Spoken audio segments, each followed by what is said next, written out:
Whiny children.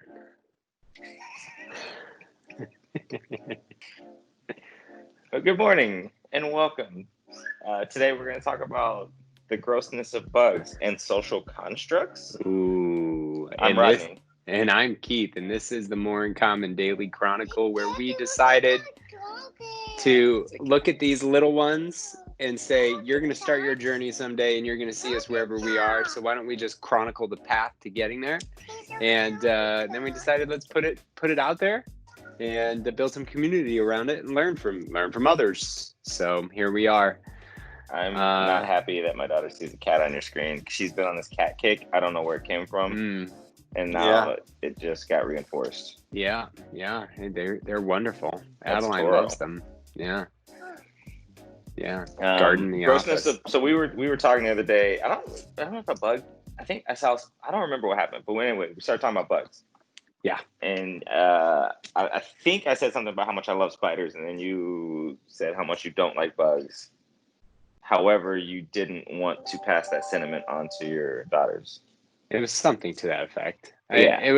I'm paraphrasing. Ultimately, it comes down to my openness to evaluate, like,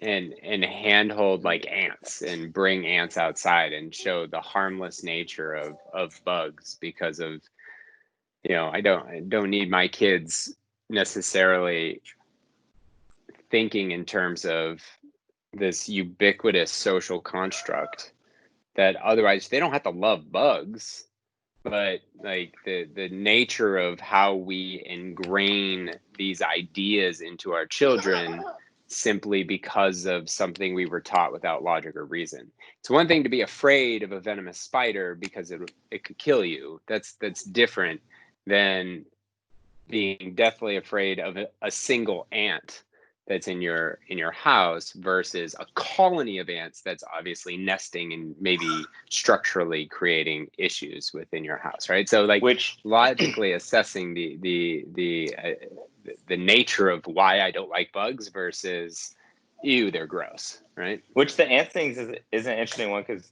like this construction is newer. So 5 years ago when we built it, there was a big breakout of ants in one of the buildings next to us. Yeah, like huge. And I was like, these ants, how dare they? I'm like, yeah, how dare they?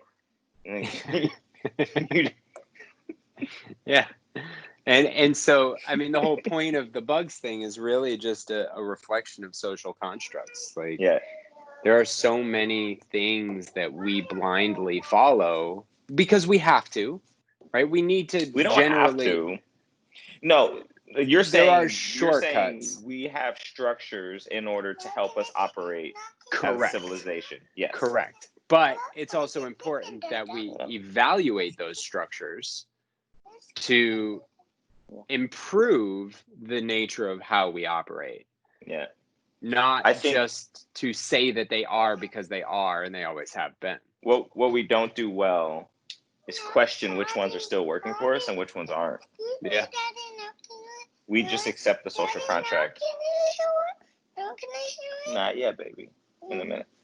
We just accept them all because they're in place. And it's easier to accept them than it is to question them, because there's a lot of stuff that's going on. So questioning why I'm grossed out by bugs versus just, hey, they're gross and it's innocuous, and whatever. Or even my take on spiders. I love spiders. I'm fascinated and terrified. I am also terrified by spiders. And I don't hold spiders. That's not a thing for me. I mean, little ones and like daddy long legs, but it's innocuous. But I respect them from a healthy distance, and closer than most people, but still for me it's a healthy distance. I don't want them in my house.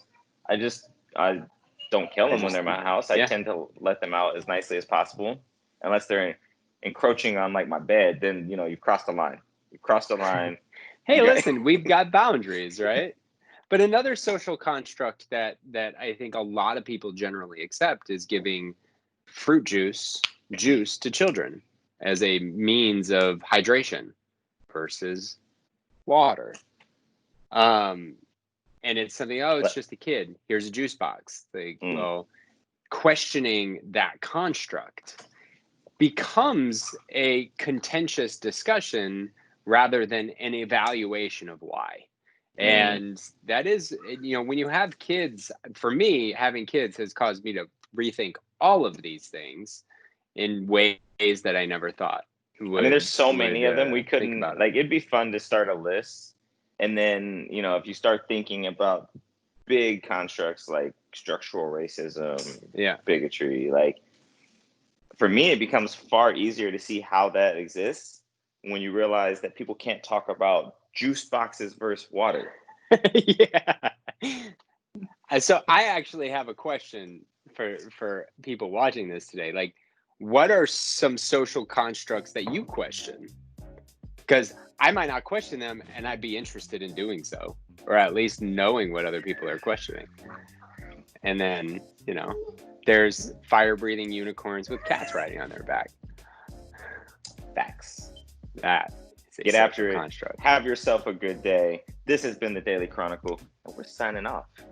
Out.